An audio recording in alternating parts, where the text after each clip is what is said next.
Legend ఇవి నేను మీ అనిల్. ఈరోజు అయితే మనతోనైతే దాసరి విశాఖ గారు అయితే ఉన్నారు. అక్కడ ఇంత పెద్ద ధర్నా చేయడానికి గల కారణం ఏంటంటే మన తెలంగాణ పసిపిల్లలని మనం కోల్పోతున్నాం అంటే రానున్న తెలంగాణ భవిష్యత్తును కూడా మనమే మంటలో కలుపుతున్నాం. మరి అలాంటి తెలంగాణ, కొట్లాడి తెచ్చుకున్న తెలంగాణ నేను ఇలాంటి దుస్థితి ఎందుకైంది, దానికి కారణం ఎవరు అని ఆరాధిస్తే ప్రభుత్వం వస్తుంది. మరి అలాంటి ప్రభుత్వం ప్రభుత్వ నిర్లక్ష్యం వల్ల ప్రభుత్వం ఎట్లాంటి నిర్లక్ష్యం వహిస్తుందంటే కనీసం నెలలు అయితే ప్రభుత్వం తెచ్చి ఇప్పటికీ కూడా ఒక విద్యాశాఖ మంత్రి నిర్ణయించలేదు, ఇంకా మంత్రి శాఖనే లేదు అని అంటే ఆలోచించండి ఏ విధంగా వ్యవహరిస్తున్నారో. మరి పోయిన ప్రభుత్వంలో బీఆర్ఎస్ ప్రభుత్వంలో టీఎస్పీఎస్సీ చైర్మన్ ఆ కుంభకోణాలు చూసి, ఆ స్కామ్లు చూసి, పేపర్ అమ్ముకోవడాలు చూసే మరి ఎలక్షన్ల ముందు ప్రవళిక అనే ఒక అమ్మాయి ఉద్యోగాలు రావట్లేదని చెప్పేసి ఉరేసుకుంటే అది బీఆర్ఎస్ పాలకులు అందరూ కూడా మరి ఆమె చావుని కూడా రాజకీయంగా ఉపయోగించుకొని తన చావుని కూడా మరి వేరే మట్టి కాల్చే ప్రయత్నం చేయడం జరిగింది. అలాంటి ప్రభుత్వాన్ని ఎట్లనో ఒకట్లా గద్ద దించాలి అని చెప్పేసి కంకణం కట్టుకొని నేడు ప్రజలందరూ కూడా బీఆర్ఎస్ ప్రభుత్వాన్ని ఓడించేళ్ళు. మరి ఇప్పుడు ప్రభుత్వం ఏదైనా మెరుగ్గా చేస్తుందయ్యా అని అంటే మళ్ళీ గదే టీఎస్పీఎస్సీ చైర్మన్గా మళ్ళీ మహేందర్ రెడ్డి గారిని పెట్టిళ్ళు. ఆయన గురించి కూడా మనందరికీ తెలిసిందే ఎన్ని అవినీతి ఆరోపణలు ఉన్నాయి. అట్లాంటి వ్యక్తిని తీసుకొచ్చి టీఎస్పీఎస్సీ చైర్మన్గా పెట్టేసరికి నేడు విద్యా వ్యవస్థ మొత్తం కూడా మేము ఇంకా ఎవరిని ఆశ్రయించాలి అని చెప్పేసి సందిగ్ధంలో పడిపోయినారు. యూనివర్సిటీ గ్రాంట్స్ రావు, స్కాలర్షిప్లు రావు. ఇటు సైడ్ మొన్న చూసుకుంటే ప్రొఫెసర్ జయశంకర్ అగ్రికల్చర్ యూనివర్సిటీలో 100 ఎకరాల భూమిని హైకోర్టుకి ఇస్తాను అంటున్నారు.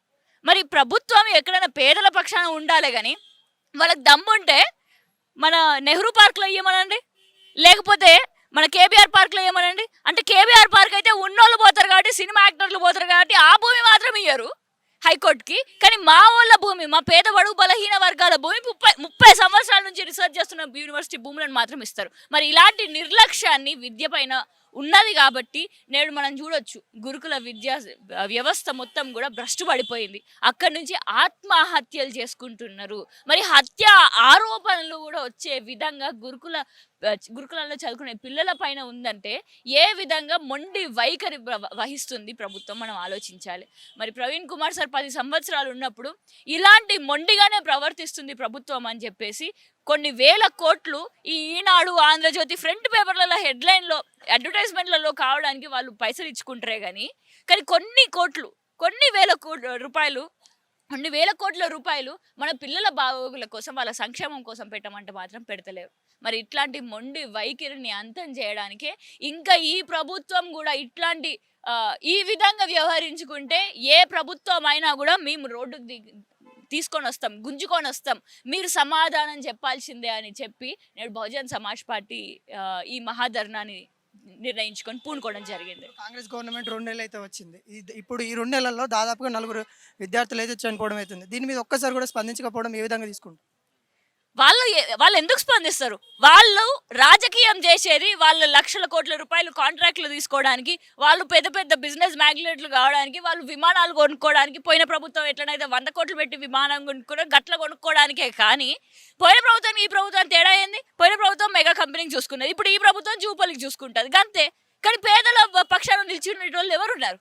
ఇప్పటికి కూడా మనం చూస్తున్నాం. ఇంకా గిన్ని సాధువులు అవుతున్నా కూడా అసెంబ్లీలలో కనీసం 2 నిమిషాలు మౌనం పాటియలేదనంటే ఏ విధంగా వాళ్ళు చిన్న చూపు చూస్తున్నారు మన పిల్లల పైన అని ఆలోచించండి. కుమారి ఆంటీకి, హోటల్ పెట్టుకున్న కుమారి ఆంటీకి ఆమెకి ఏదో అయిందని చెప్పేసి ముఖ్యమంత్రి నేను వచ్చి విజిట్ చేస్తానన్న ముఖ్యమంత్రి నేను మా పిల్లలు చచ్చిపోయేలా అంటే కనీసం మాట్లాడడానికి కూడా సాత కావట్లేదా? మరి వీటన్నిటికీ ముగింపు పలుకడానికే బహుజన్ సమాజ్ పార్టీ కంకణం కట్టుకున్నది. మా ప్రజలకి మేమున్నాం. ఏదైనా కూడా వాళ్ళకి కష్ట సుఖాలలో ఎంత కష్టం వచ్చినా కూడా మా పైన కూడా ఎన్ని కేసులు పెట్టినా కూడా మేమున్నామని చెప్పేసి మా ప్రజలకు తెలియజేస్తున్నాం. మా విద్యార్థులకి కూడా, మా బడుగు బలహీన వర్గాలకి, మా తెలంగాణ ప్రజలందరికీ కూడా ఒకటే కోరుకుంటున్నా, విద్యార్థులందరూ కూడా దయచేసి ఆత్మహత్యలు మాత్రం చేసుకోకండి. మీకు మంచి వసతులు కల్పించడానికి, మీకు భోజనాలు కల్పించడానికి, మీకు విద్యను అందించడానికే మేము చేస్తున్నాం ఈ పోరాటం. మన తెలంగాణ కోసం కొట్లాడి తెచ్చుకున్నాం, ఎంతో మందిని కోల్పోయినాం. ఇప్పటికీ కూడా కోల్పోతే మన తెలంగాణ తల్లియే దుఃఖిస్తుంది. కాబట్టి దయచేసి ఇప్పుడు ఆత్మహత్యలు లాంటి వాటికి పూనుకోకండి, ధైర్యంగా ఉండండి. మనం కొట్లాడదాం. మన కొట్లాటకి ఎంతో మంది, లక్షలాది మంది, కోట్లాది మంది భారతదేశం మొత్తం కూడా మన వెంట నడవడానికి సిద్ధంగా ఉన్నారని చెప్పేసి మీరు గుర్తుంచుకోండి. ఇప్పుడు చూసుకున్నట్లయితే ఇప్పుడు వాళ్ళ అమ్మ కూడా వచ్చింది. ఆమె కూడా రోదిస్తా ఉంది. అంటే మహిళలకి సాధిద్రత ఉన్న గవర్నమెంట్ అని చెప్తా ఉన్నారు. మరి ఈమె రోదన వాళ్ళకి కనిపియట్లేదా? ఏ విధంగా తీసుకోవచ్చు? ఆ, 6 గ్యారంటీలు అని చెప్పేసి అన్నారు. 6 గ్యారంటీలలో మహిళలకు ఉచిత బస్సు అని అన్నారు. మాకు ఉచిత బస్సు ముఖ్యమా, మా పిల్లల ప్రాణాలు ముఖ్యమా అని అంటే పిల్లల ప్రాణాలే అని అంటాం. మరి అట్లాంటి 6 గ్యారంటీలు చెప్పి ఉచిత బస్సు పథకాలు ఓట్ల కోసం చేసే రాజకీయాల కంటే మాకు మా పిల్లల ప్రాణాలకి గ్యారంటీ కావాలి అని చెప్పేసి ఇప్పుడున్న మహిళలందరం కూడా రోధిస్తున్నాం. మరి మా యువకులం, మహిళలం అందరం, మేమందరం కూడా కోరుకునేది మా పిల్లలకి ఇంకా రానున్న రోజుల్లోనైనా ఇట్లాంటివి జరగకుండా ఉండాలంటే మాకు మా పిల్లలకి ఇచ్చే గ్యారంటీ ఏంది అని ప్రశ్నిస్తున్నాం మేము. ఆ గ్యారంటీ మాకు ఇచ్చేంత వరకు మేము కదలం. ఇది ఇక్కడ చూసుకున్నట్లయితే ఇక్కడ 6 గ్యారెంటీలు కాదు ఇవ్వడము. ఇక్కడ మా పిల్లల యొక్క ప్రాణాలకి గ్యారంటీ ఇవ్వమని అడుగుతా ఉన్నారు.